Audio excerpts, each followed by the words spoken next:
Andrew, thank you for joining us today. We are here to discuss globalization and all of what that entails and what that means. I'd like to introduce my business partner, Chanel Roth from Cornerstone Tax and Accounting, Melissa Hutting from Cornerstone Corporate Services, Andrew Wellstead from OWP Partners. Thank you for joining us. And myself, CEO of Cornerstone Financial Services Group. A little bit before we get into the details of what we're going to be talking about today, a little bit around Cornerstone.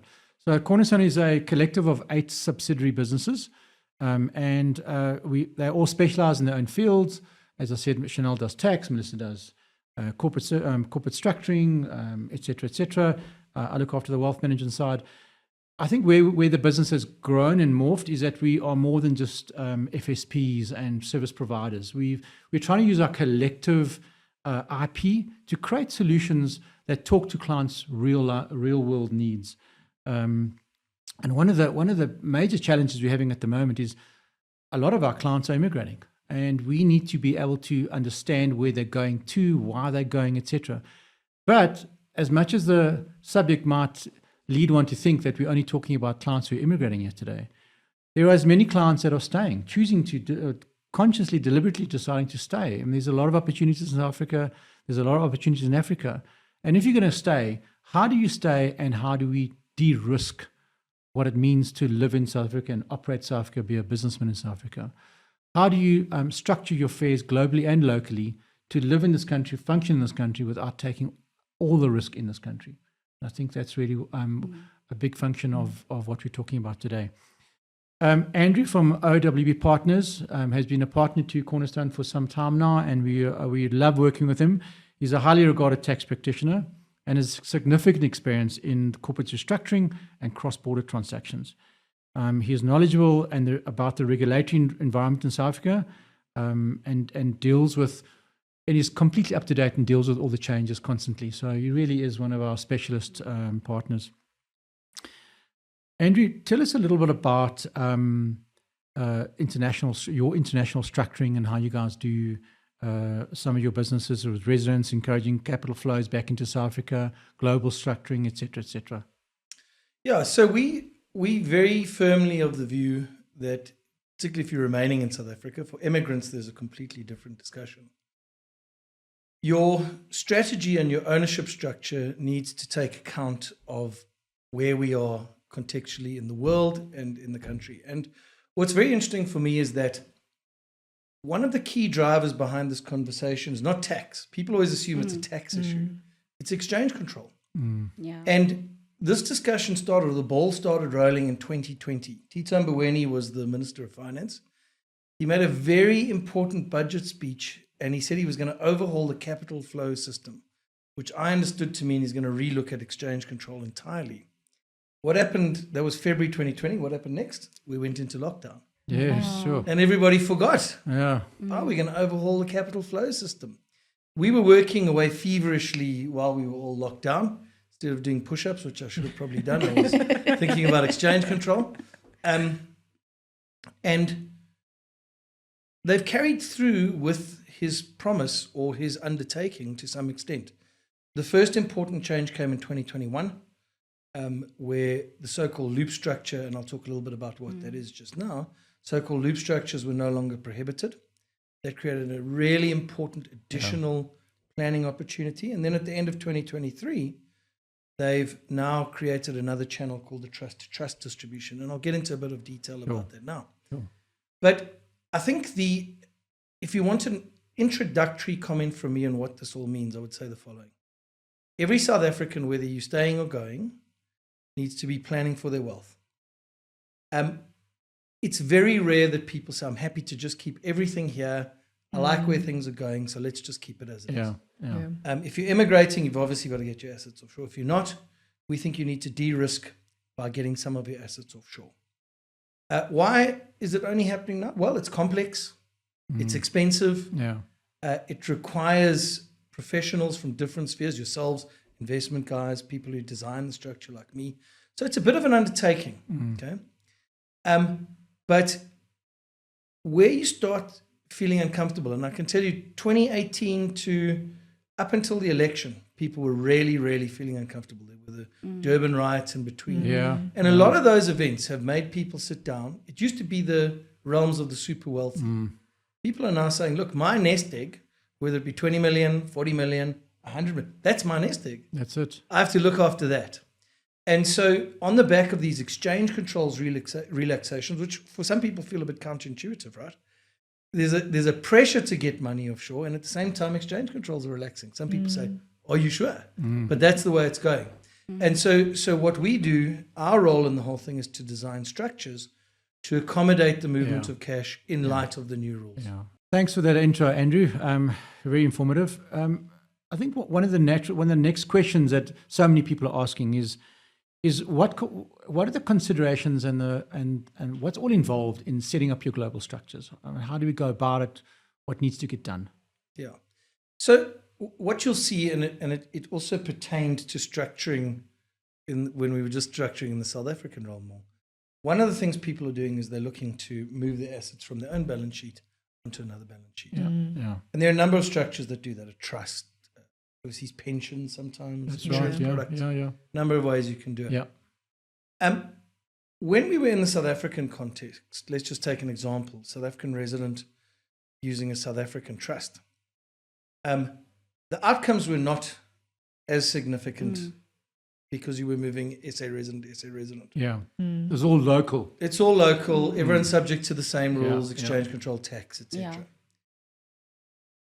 Now that you've got more ability to move some of your asset base offshore, the game changer is you're going SA resident to non-resident. Yeah. Global structure. Correct. Global structure. And if you choose, and I know we're going to talk a little bit about some of the factors on choosing your jurisdiction, but if you choose your jurisdiction carefully, one of the things you're probably going to look for is low regulation.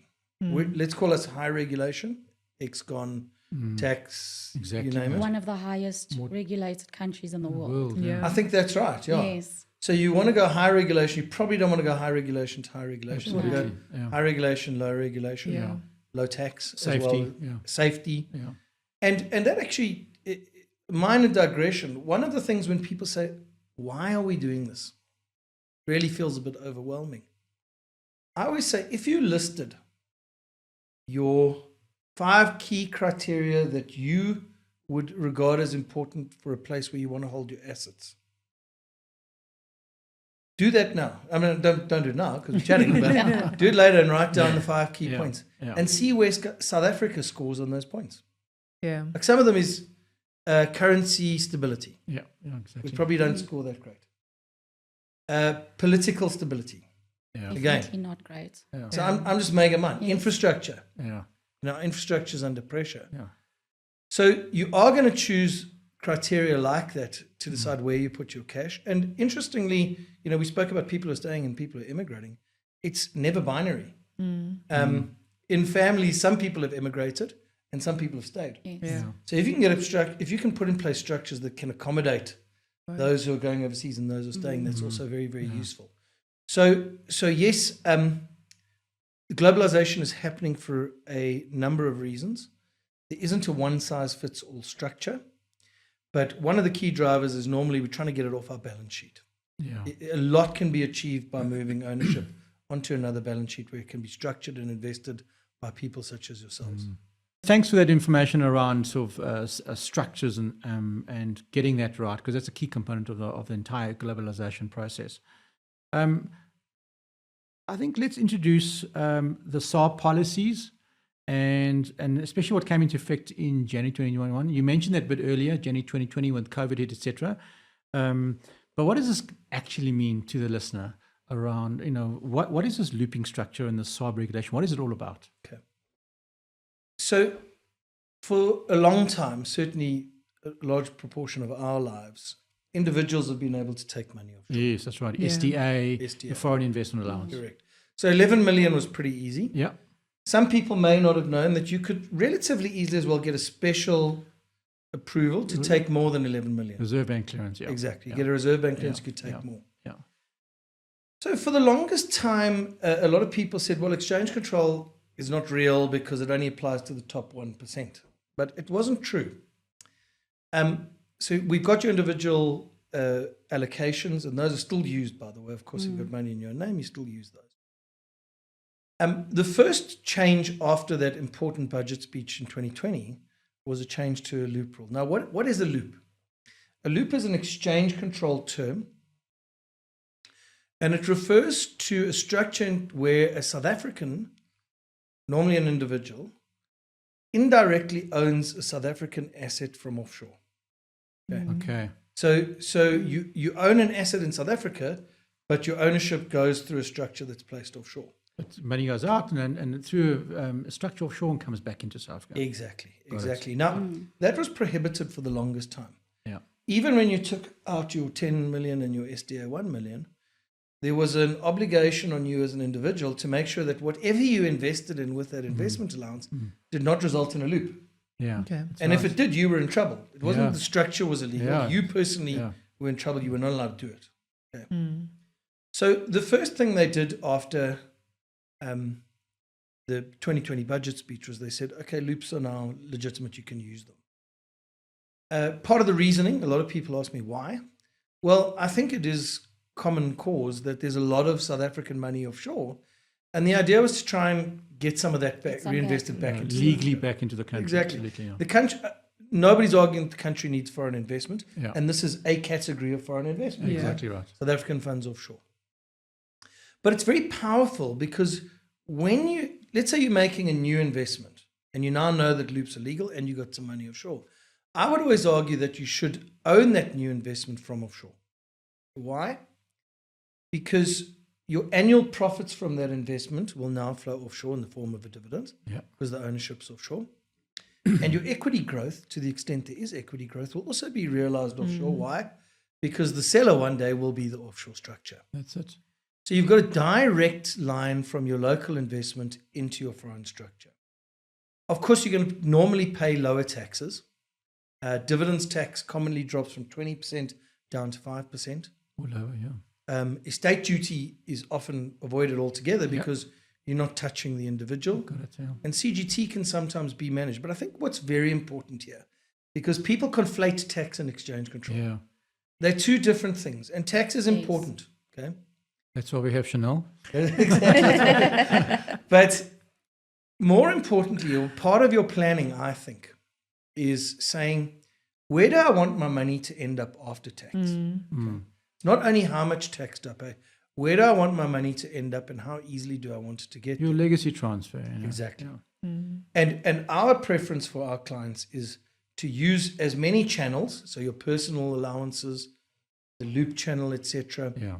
to try and externalize that cash into a structure. And I think you guys, well, you'll tell me more, but once the money's there, you've got a much broader palette of investment available to you. Right?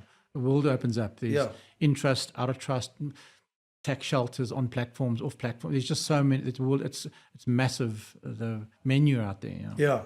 The last thing, just while we're being a bit technical, this trend of relaxations in exchange control has gone on. Okay? And at the end of 2023, there was an announcement by SARS that they will allow local trusts to make a distribution to a foreign trust if that foreign trust is a beneficiary of the local trust. Now, the first important thing is that the trend of relaxing exchange controls, as Minister Mboweni announced, has continued. Okay? Yeah. As I said, somewhat counterintuitive to people because they feel like there's pressure to get money out. You might think they would want to put up higher walls. Yeah. But there it is. Okay. So there's an opportunity if you have a local trust and you've got liquidity. I think you need cash to distribute. It's not an asset opportunity, it's a cash opportunity. But it's very, very powerful for people who do have trusts. So just whether you're interested in offshoring or not, I think, and you guys will confirm from your experience, when you're thinking about how do I plan my ownership, you need to know what tools are available. Absolutely. Okay. Yeah. And the new tools are not tax tools. They have tax implications, but they're ex-con tools. Yeah. Loops 2021, Trust to Trust 2023. For me, as an architect of structures, the guy who designs them, it's fundamentally changed the way we approach ownership. Yeah. Andrew, thanks. That's been really informative. You've told us about structuring. You've told us about looping. And the next question is, where in the world do you park or create your structures globally? I think a lot of people have that question. It's a very, very important question. It's very close to people's hearts because this is your nest egg that you place in your there. family heirloom. Now, what I suggested earlier is you want certain characteristics: political stability, access to currency, access to investment opportunities, etc. So there are a couple of places, obvious places that tick the boxes. Many of them are known as financial centers. Often they have some link to UK common law or colony because trust law comes from the United Kingdom. That's right. Yeah. And we often use trusts. A lot of our law, even though people tell you it's Roman Dutch, a lot of our law, and particularly on the commercial side, is imported from the UK. So we have trusts. We like trusts. We use them a lot. People are familiar with them. So you're looking for somewhere that has low tax, political stability, often uses trusts. So some of the immediate examples that pop up, Channel Islands are used commonly, Isle of Man, Mauritius. On the continent, trusts are much rarer because the law is often based on Napoleonic code and they didn't have trusts. But there are jurisdictions that have statutory trusts. Malta, there's things called foundations in certain of the other. Yes, yes. So there's quite a broad number of structures. As I said, what you're trying to do is you're trying to get it off your balance sheet. The magic about a trust, though, is that you can be a beneficiary of a trust and not show anything on your own balance sheet at all. Exactly. You have potential access to those assets, but it doesn't reflect on it. Because the trust owns assets, not owns you. assets. Yeah. So Malta, Ireland sometimes, Cyprus is becoming more popular. Especially for IT and technology. Exactly, they're making a big technology play. BVI, Channel Islands, all of those places. Jersey, Guernsey, The other interesting thing, and not to bore people, but we often use a trust with a company below it. And there's a lot of technical reasons why we do that. Almost a foundational structure, really. Yeah, it is. It's very common. Locally as well as globally. And one of the things you need to think about with a company, in most instances, particularly where you've got a loop structure, let's say you're making an investment into a South African company, we normally put that company in a jurisdiction that's got a tax treaty with South Africa. Got it. Yeah. And that's quite important. Even though the trust may live in a different jurisdiction. Yeah. Got it. Yeah. So there's a smaller list of jurisdictions that have got treaties. So as you say, a very common structure these days is a Channel Island trust with a Mauritian global business company that then invests into South Africa because they've got a treaty. Mauritius comes up often. It's close to us. People are familiar with it. It likes South Africans. Time zones are good, But there's a fascinating practical consideration which comes up these days, and you guys will tell me if you see it as well. Since we got grey listed, opening bank accounts. It's really difficult. Challenging, Really difficult. Yeah. So one of the things you have to think about is, am I going to be able to open a bank account? And what goes into that is how much of an alarm bell goes off when you say you're South African. Yeah. In some places, it's impossible. They don't want a bank. They don't want to touch you. Yeah, exactly right. You've heard stories about people kind of getting a check and saying, we closed your account. Yeah. And it's impossible in the UK.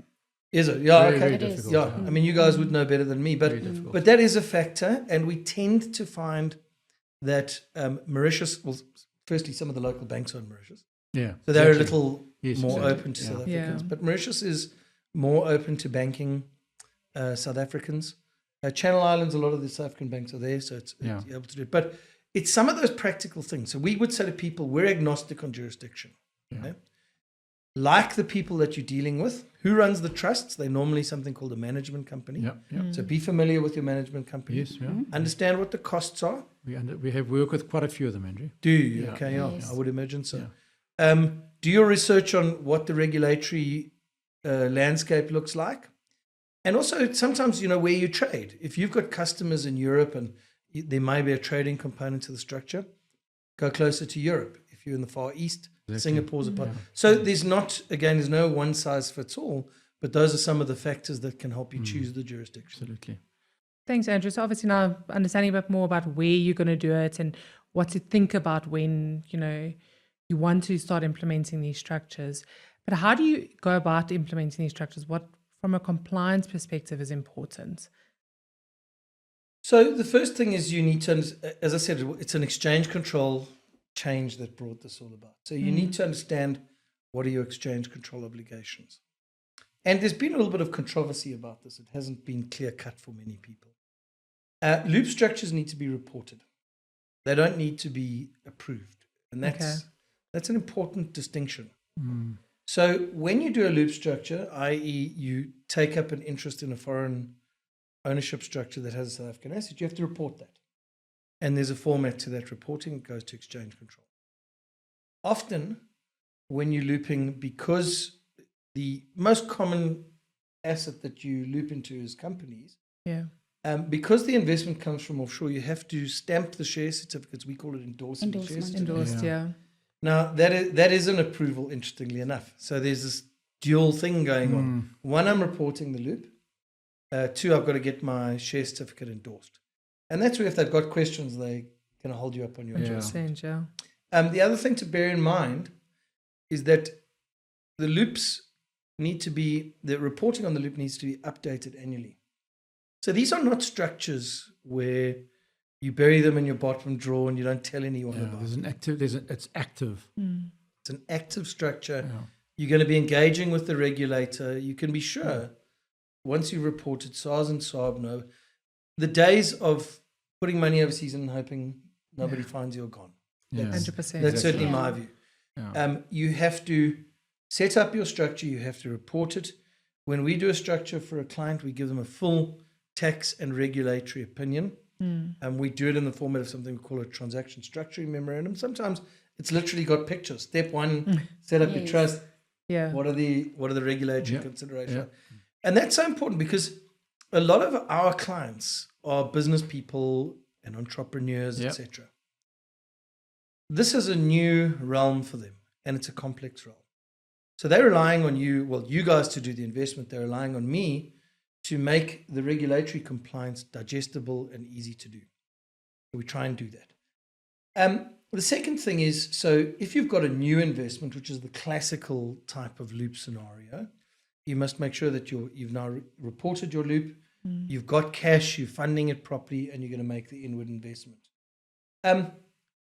There's no limit on your optionality to invest in South Africa. A lot of people go like, well, I don't want to take all my money offshore because what if I need it here? You could always loop it 100%, The more challenging structures come along when people are investing in existing assets. Okay. Number one, it's controversial. Exchange Control have suggested that they don't want you to really buy your own asset. Very hard to legislate for, and as far as I'm concerned, not part of the legislation. But the second, people have two questions, and this is what you need to manage for them. One, if I sell my asset, am I going to pay capital gains tax? It comes up every time. Exactly right. Same thing, if I do a trust to trust, what are the tax implications? We argue about this. all the time. But what's difficult to explain to people is that your structure and your ownership is often pregnant with capital gains tax. It's not an additional or a new tax that I'm going to make you pay. It's going to be already there, at some point. Because you've got growth in that asset and you anticipate future growth, there will always be some capital. It's just the win. It's the win. It's the win. Exactly. It's already there, but it's the win. And what triggers that? At what point? Exactly. The triggering event. Is it disposal? Is it death? Is it, at some point there's going to be a liability. So managing that piece is important to not only help them try and manage the tax and keep it, everyone wants tax low as possible, but to be a bit grown up about it. Yes, it's not a liquidity event where a third party comes and sweeps you off your feet with a big offer. So that is challenging. But if you don't do it, not only are you going to have this capital gains tax that you're pregnant with, you're going to have capital gains tax on the future growth and estate duty, et cetera, et cetera. And the future growth, I think that's, it's in a way, it's almost like estate pegging in a way. A lot of estate planning is about peg your estate now, get it onto another balance sheet and let the growth happen. That's 100%. And let that legacy transfer happen without all of the costs that we experience in South Africa, executives fees, state duties, and it's very, very expensive to die here. It is very expensive. And that's one of the problems with using your personal allowances. You've got to get the money all the way to the structure, to the individual, and that's got an aggregation of taxes. Yeah. Yeah. Got you. The second thing they say then is, where do I get the money? Okay? Maybe it's a new structure, they don't have money offshore. And that's challenging. And there are a number of ways in dealing with that. One, my experience, and I'd be interested to hear your guys' experience, is that there are foreign lenders who are getting more and more comfortable in lending to foreign structures against South African assets. Okay. In 2021, to me, there was an absolute no-no. We're getting approached. Yes. Yeah. Because you couldn't encumber South African assets to a global bank. Yeah, there were a number of There were challenges. challenges, yeah. But the foreign funders didn't want South African assets as security for Okay, their loans. all right. They're opening up to that, in my experience. Okay. But there are other structures that you could do where you don't need actual cash in order to implement them. Let me give an example. An equity settled transaction. You may be able to pay by way of issuing shares, for example. Okay. Yeah, assets for Yeah. shares. Asset for for share shares, transaction yeah. is a great example. Yeah. So there are a number of ways. Unfortunately, you'd love to say there's a template and everybody can use the same template. Everyone's got different circumstances. Absolutely. So it's a little more nuanced than that. Yeah. But if you put together the right team, and the basic team, maybe people wonder about that, it's your offshore management company. One of the things that vexes South Africans about foreign trust structures is, unlike their South African trust, they can't be involved in the matter. Yeah. And there's good reason for that. Yeah. But that's the one thing. So you've got a management or a fiduciary team running the structure. You've got hopefully me helping you design the structure and make sure that it is regulatorily robust. And then you've got people such as Absolutely. yourselves populating it once the money. Yeah, absolutely. No, that's the dream team we talk about, huh? Absolutely. Okay, cool. So, Andrew, we are looking now at how flexible are these structures, and do they take into account considerations for BEE and ownership by employees, and also succession planning in businesses? Can you talk to us a little bit about that in terms of how to implement this globalized structure where these are considerations that we can look at? Yeah, and this is a nice one to talk to because they are infinitely more flexible than what you used to when you own in South Africa. Why? Because if you make a change to a South African structure, it inevitably has tax consequences. It may have exchange control consequences, and then there are other regulations like empowerment and other considerations to be taken account of. When you've got an offshore ownership structure, you can generally, and you've got to be speaking broadly here, make changes without too much hassle because there's no tax. Yeah. If I've got a Guernsey structure and I want my auntie to be included, I can add her as a beneficiary. If I get a new business partner, I can sell part of my holding company. Remember, we said there's often a trust with holding. Yeah. I can sell part of my holding company with no capital gains tax. So therefore, you can accommodate things like employee capital schemes or ownership schemes offshore without triggering too much of the tax, particularly the tax complexity in South Africa. To me, also, people forget that those schemes are not about tax, also about retention. Yes. 100%. Very much. Eh? Much better retention if you're giving guys value offshore, in my experience. So you're saying that at the moment, what we do is we look at how we can structure that locally, where there is a mechanism which is a lot more tax efficient if you do it globally, offshore. Yeah. So it's a mindset change. Absolutely. In terms of how we do business and how we contemplate these things. And that's why you'll hear I've steered away from estate planning. This is ownership structuring. Yes. It's broader. And we are able to work from the entity that earns the money, the operating company in South Africa, because many of our clients still have good businesses, Yes. right up to the top structure. And that's the concept. We want to get that column properly structured. So yes, you can much more easily accommodate things like bringing in, incentivizing key employees. Empowerment partners, I mean, it's the question nobody asked. Can I have a BEE partner offshore? Well, it would have been a loop. Yeah. So no one ever thought of it. In the old days, it was bad. Absolutely. No, So now you say, can my empowerment partner sit offshore? The answer is yes, It's an entirely new way of doing these transactions. absolutely. And again, I believe you're adding more value Yes. to those key business partners and shareholding structures by accommodating them offshore. And it's also much easier to get in and out of Okay. because there's no tax. Yeah. You sell on one day, Yeah. you buy back on another day, Yeah. no tax. It's much easier to do. So they're very, very flexible. And remember, at their hearts, trusts are like a prism. You can put as many people that you need to look after into a trust. Get one cash flow in and it can go out without things like donations, tax, Yeah. etc. Very, very flexible because of the no tax. And if we think innovatively about who our businesses and our structures and our investments interact with, I'm almost certain you'll find, other than the cost element, it's much, much easier to structure offshore. So much, Yeah. so much education that actually has to happen still around this, because people back down because they feel scared to do it. They feel it's Well, I think they get overwhelmed with the yeah. complexity of It's the overwhelming. of It's, you structures, know, and then they compliance start and- thinking that there's an illegality Yes. around the complexity, 100%. and they balk. I mean, you know, we've had clients that sort of questioned our Christian ethics because they thought they were doing a whole bunch of illegal stuff here. So, you know, I think it's the public generally just, you know, there's a lot of ignorance, education. but it's that's also required. quite new. So if this sort of came into effect between 2021, 2023, we haven't, Correct. we don't know about it. Yeah. It's new, and I don't think there are enough practitioners exploring it as an option. Well, that's So you're obviously quite innovative. I still do. And we were in Guernsey and Jersey last year. I said, don't lose heart, guys. Because you're thinking the market's saturated and you find South Africans difficult because we moan about the fees. Literally every single day of my life, either me or one of my partners deals with a new client. Now, I'm not saying we get a new client and do a loop every day. That would be beautiful. But we meet somebody who knows nothing or very little about it, and we talk to them about it. Yeah.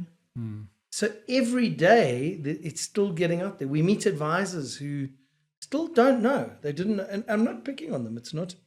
But that's how untapped this market is. yeah, it is. Yeah. And I think it's kind of what we're trying to do here is we're trying to get this a bit more out there. Yeah.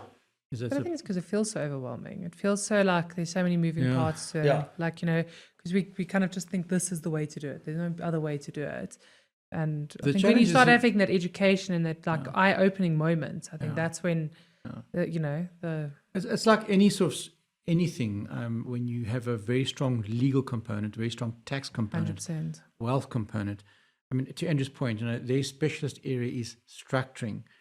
The problem comes is where your local accountant feels they can pony up and build one of these, and they end up transgressing 30 different 100%. exchange control regulations and whatever else, and then the whole thing ends up in it's a disaster. Yeah. And I think that's what creates the perception out there with the world, is that these structures are complex, they're illegal, everyone's going to jail.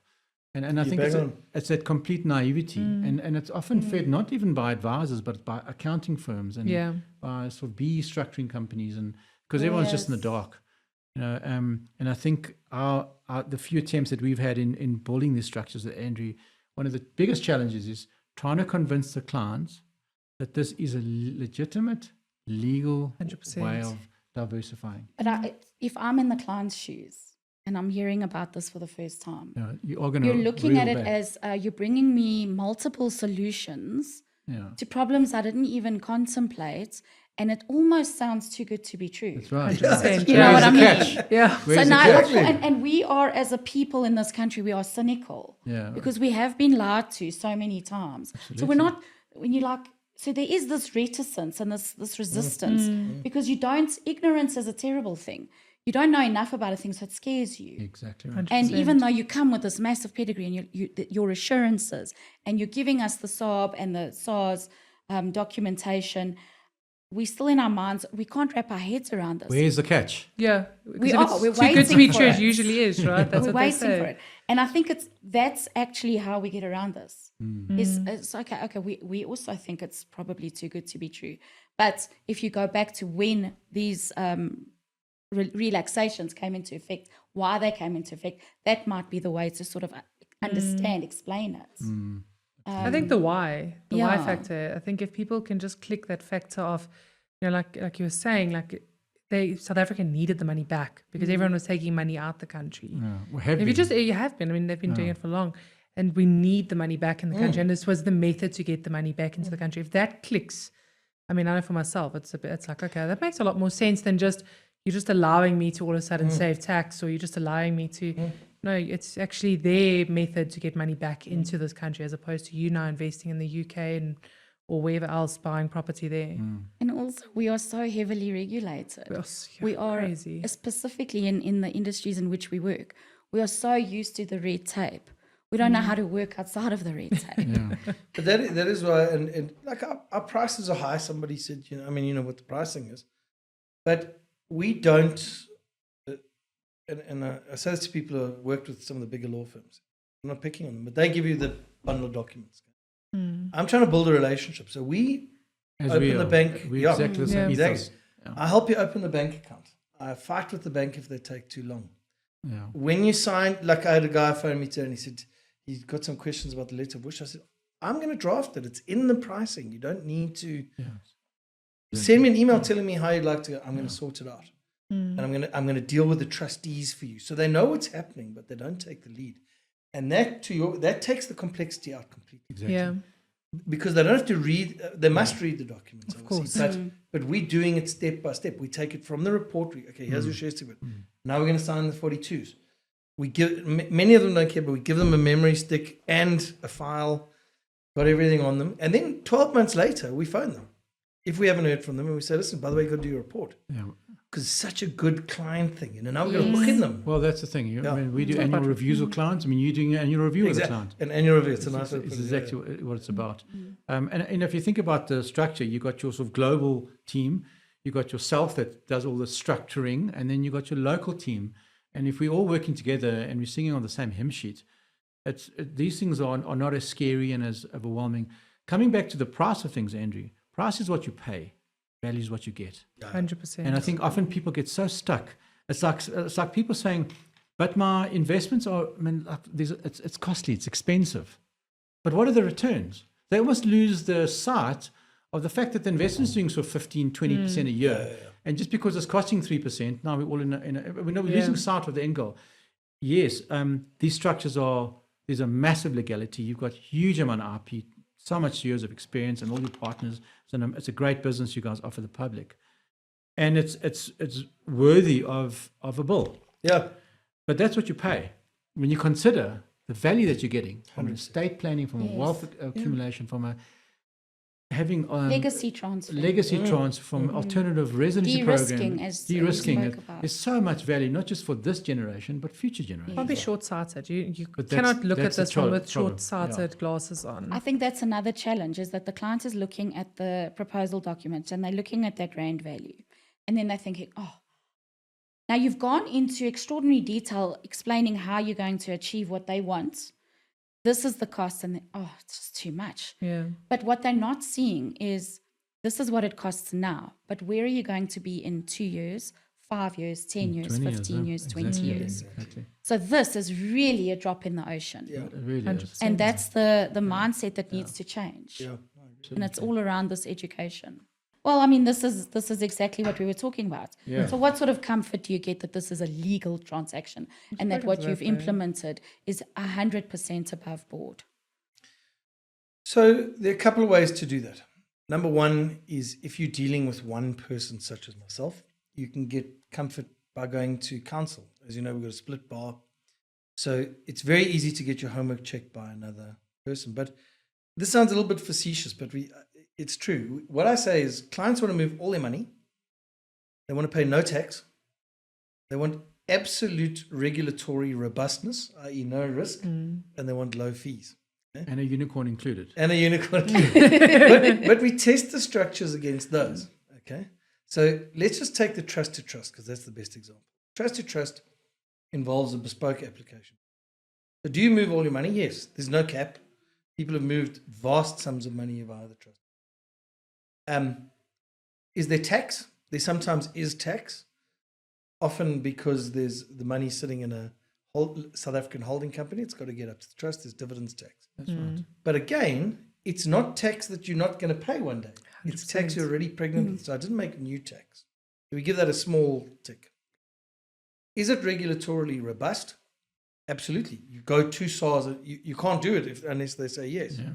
And are the fees low? The fees are relatively low, because there's not that much IP in it. There's IP in knowing how to approach SARS and how to get it done. Those are the factors that clients need to consider. The more sophisticated clients you don't need to be a brain surgeon to read the legislation. So people come and they say, it sounds too good to be true. Are you sure? Well, let's start with, I'll gladly sit and read the legislation to you. Obviously, we've done many of these. We can show approvals. I think the thing to do, though, is to have an open mind. These are the newest developments. They can be verified. You can contact your bank. There's authorized dealers who will confirm. There are various versions of what can and can't be done, but it's not impossible to verify. So the first thing is to understand what's available, decide what would suit you, and then make sure you get enough comfort. And if you need to go, we do a full tax and regulatory opinion as a law firm. But if you want counsel to sign off to make sure that things are right, there's an extra layer of comfort. Of course, there's a cost, but that's how the world works. But for that comfort, it's available. Absolutely. Yeah. But I think also, just self-education, like you touched on, read through the legislation yourself, guide you, partner with the person that you're working with, and then just educate yourself as well on it. I think quite simply, Andrew, certainly at Cornerstone, we don't do illegal stuff, and we're not going to jeopardize the value of our business through one transaction. So, and the same thing with you. Absolutely. As a legal firm, you don't do illegal stuff. Yeah. So there's a lot of comfort in knowing that we're not going to sink our own boats for one client's transaction. Yeah. And we, sorry to interrupt you, I want to reiterate, we are interacting with the regulator. Permanently. SARS and Saab are having a look at this all the time. You get on their radar. A lot of Bright talk says, look, I don't want to get on their radar. You're on their radar. I think you guys can see the tax returns these days are becoming crazy. More and more populated with questions. There's more and more instances where you have to disclose beneficial ownership. Audit's almost automatic now. The radar is on. Yeah, absolutely. There's AI involved with SARS now as well. Listening devices. I hope they're listening in to make sure that we're all good here. So you're not dealing with a fly-by-night person. You're dealing with companies reputable organizations. Yeah, reputable, yeah. We've spoken a little bit about the price is what you pay and value is what you get. So what are the costs involved in these structures? And, is it suitable for me and my family? If you can give us a very brief overview. It's a good point. It comes up often. How much do you need to justify the structure? Yeah. Now, if you're doing it for tax enhancement, it's a great question. Let's say you are concerned about country risk. Then there's no cost to protecting your assets.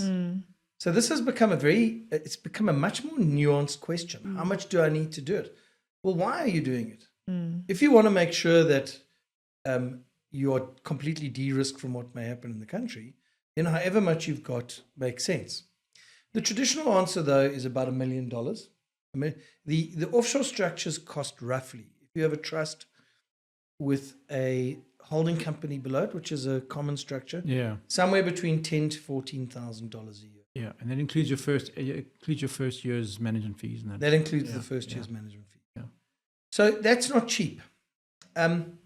But if the structure is appropriate for you, and it's very important, we don't do this like a sausage factory. You walk in, you get a structure. Absolutely. It's very bespoke. It's very bespoke. You've got to understand the person's circumstances, make sure that it suits them, etc., etc. But the fact of the matter is, if you've got your wealth in the country, we're all subject to some level of country risk, even if it's just the currency. Yeah. So for most people, it makes sense. I live here. I'm a resident. I also am availing myself of this. You know what I mean?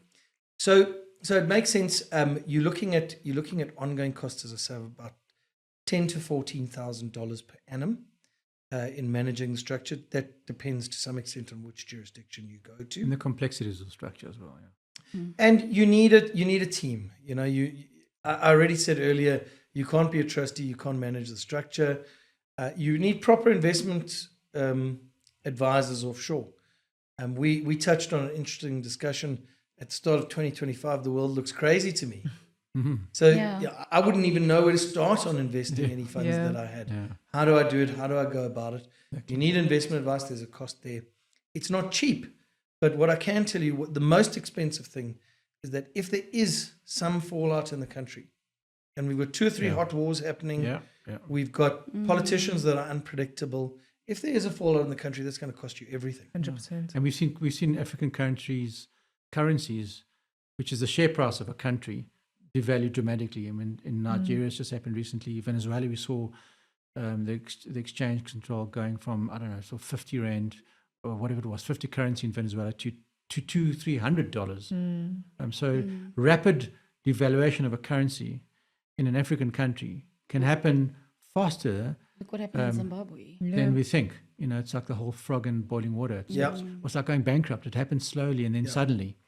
And what worries me about a lot of South Africans, and I mean, they're aware of it, is that I think we often underestimate the currency risk that we have as a country. We've been slowly getting weaker over time, but we've just had a dramatic situation with America where, I mean, there's ingredients there to really cause quite a major currency devaluation event. Yeah. And what does that cost? Yep. Yeah. So Andrew, so if, you know, hearing all this and you decide you do want to go ahead with something like this, who do you turn to? I mean, obviously you could turn to yourself, but if, you know, what do people look for? Who should they turn to? What should they be wary of, you know, to get started with a process like, you know, going offshore with their assets? So you need to be educated, and there are a couple of ways you can do that. You guys have clients, I have clients, and we all probably talk to them with our varying levels of knowledge. What is encouraging is people who say, look, I don't know everything. This is my role. So if you get someone who says, look, I can do it from start to finish, that to me is a warning light. Absolutely. There's very specialized little pieces to this whole thing. So as I say, you need the guys who run and operate the structure, the fiduciaries. Just want to mention again, you can't be involved in any way really in the operation of that offshore structure. The design is complex because we have to take account of a range of regulatory issues, and then investment offshore in the modern world is tough. So that's the team you need. And if you're not getting that feedback from whoever you're speaking to, you need to rethink about who you're speaking to. Information is freely available, but it's important to choose the team. Make sure you trust at least one component, and you take advice from them.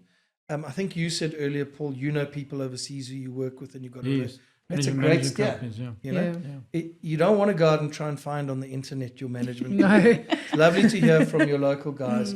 We work with these guys. We've had great experiences. I know him. I can pick up the phone. Absolutely. So I think that's what you're looking for. Is the education process is quite easy. The information is available. Even on our own website, we've done a number of articles about the various things that we've spoken about. And then find people who are talking about, I do this piece, but I need that person for that piece, and you're getting several inputs when you're trying to design this concept. I think that's very much what today's about. You know, you're the specialist, you're the designer, you're the architect, you're a specialist in that space. You know, Mel does a lot of domestic structuring, BE structuring, etc. Chanel's our tax and accounting director. I look after wealth offshore. I don't know what Chanel does. I certainly don't know what you know. Yes. And I think we all need to understand our specialist areas and bringing our collective IP together to create a solution for a client is very much what we're all about here today. 100%. And I think clients must also always remember to kind of partner with someone who partners with you. Absolutely. Doesn't just like you say, give you guys a bundle of papers, go ahead, there's your structure, bye. You want someone who walks a path with you until you understand what you're actually doing. Because this journey is a journey that we have to walk. 100%. Yeah, like Andrew said, every year one has to review the structures. You know, one has to sort of reapproach and refresh the structures every year.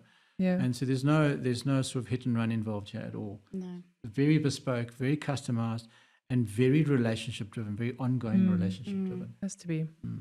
Okay, right. Big question. And it's a huge concern, and we come across it all the time. The concern that people feel, will they lose control of their assets? Do they still own their assets in these scenarios? It's a massive and cogent point because you don't own them anymore. Let's say you use a trust structure. The trustees own the assets, and you can't really meaningfully influence the way that they manage them. Let's just talk about why for 1 minute. in the tax world, we've got a concept of place of effective management. And that can affect residency. So if there's a foreign entity or vehicle that's managed from South Africa, it can become tax resident in South Africa. And that's what's different from your local trusts. I believe the industry, the management company industry or fiduciary industry, is much more regulated now in my experience.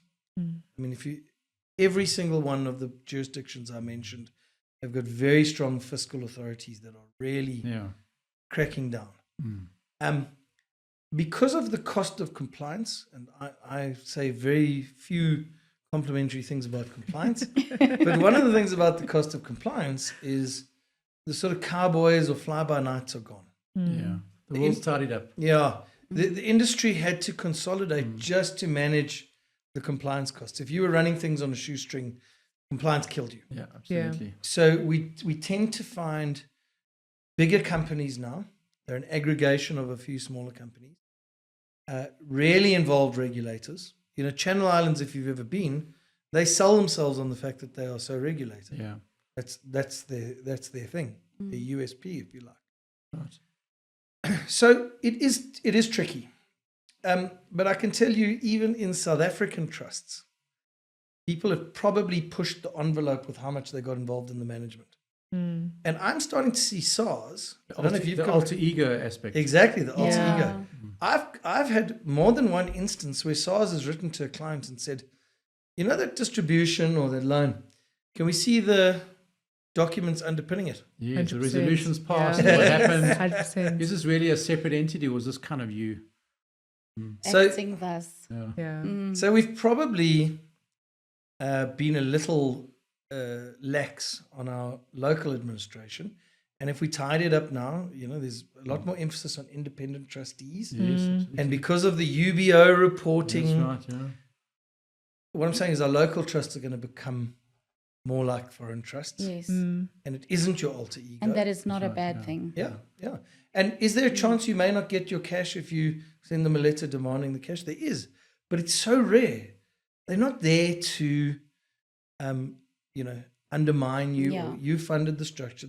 Everyone's on the same page. But things do happen in life. People get sick. They need more allocation.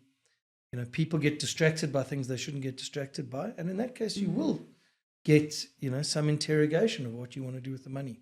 I suppose in a way it's a legacy safety net as well. I mean, the trustees are not going to allow sort of clandestine activities with trust Not to assets. strip the Absolutely. value. Yeah, exactly. It So, holds I mean, accountable. and the trustees have a fiduciary obligation. They're not going to risk their own fiduciary responsibilities for the benefit of a new Ferrari. That's right. our own trust and fiduciary services business has really noticed quite a remarkable pickup in need for our independent trustee services. Absolutely. I think people are realizing, accountants are realizing, being a trustee anymore is, let me be the accounting officer, because there's a lot of risk in being an independent trustee, and let's run this thing properly. Yeah. And so we've actually had we've seen quite a marked increase in clients needing independent trustee services from us. Yeah.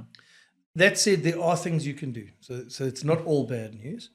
There's a thing called a protector, which is commonly used overseas.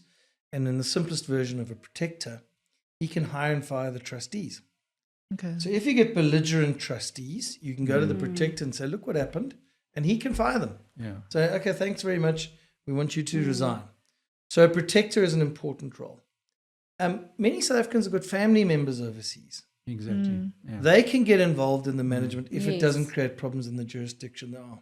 So while I gave you a bit of a no, okay, and it's an issue, I do want people to intellectually take on board that they don't own the assets anymore and they operate in a trust structure. But of course, there are techniques that you can apply if you're sensible. Protector, offshore family members, those are some of the things we do to try and keep people But I comfortable. also think people need to be mindful of why they did it in the first place. Yeah. You know, do you want to sit with that asset in your personal capacity and the drama that it causes when you're no longer around to try Absolutely. and the duties, etc., that come with that. So there's a reason that you've implemented the structure and that you can't lose sight of that. Yeah. Yeah, moving things off balance sheet is moving things off your balance sheet, and you can't move things off your balance sheet. I mean, I remember my father-in-law was telling me when he gave me his weed eater, and you can't give, and you give totally or you don't give. You know? So you can't give half give. You Half give or give, you don't yeah. give. So 100%. transferring assets of your balance sheet is an ultimate act, not Yes. a 50% act. So Andrew, can all of this planning be aligned with sort of potential immigration of family members and secondary visas, and et cetera, et cetera? Yes, I would argue that you're better off if you've undergone this, because there is something waiting overseas already. I see people immigrate. It's stressful. Yeah, very. You've made a decision. You're leaving stuff behind. You've got to make your contribution to the NHS, and you've got to find money and get your dog overseas. Yes. To sit down and do this in that environment is really, really tricky. So it's great to know that, hey, you know what, Dad planned quite carefully 10 years ago, and when I get there, there's already stuff waiting for me in dollars. Okay? What frustrates people is that different jurisdictions have different rules. Yeah. So if you get a son that goes to France and another child that goes to Australia and another child that goes to America, which happens, Does it really Absolutely. does? you're going to need different planning. Yeah. And it's all complex. Yeah. And that really frustrates people. People would love simplicity. This structure works everywhere. It doesn't work like that, unfortunately. So what we've spoken about today are the structures for South African taxpayers and tax residents. When a child goes to the US or France or whatever, you sometimes need to split whatever's offshore into a more suitable structure which works where they're going better than what you had before. Looks back to that jurisdiction. And it's unpleasant, it's complicated, it's frustrating, like any admin is, but you have to do it. But certainly you've cleared a massive hurdle if the funds are already offshore and able to be put into an appropriate structure once you've got your head around what the best structure is. But just recapping now, globalization is a very complex subject. It's very doable in the right hands. I think there's nothing that your team and us at Cornerstone can't confront and unpack and restructure professionally, properly, legally. And I want to thank you for your time today, Andrew. It's been really, really great. And I welcome our listeners to get in touch with yourself, get in touch with ourselves at Cornerstone. We're more than happy to go on this journey with them and sort of partner with them in this really exciting and very new and fresh globalization process. Thanks so much for having me. Pleasure, Andrew. Thank you. Thank you.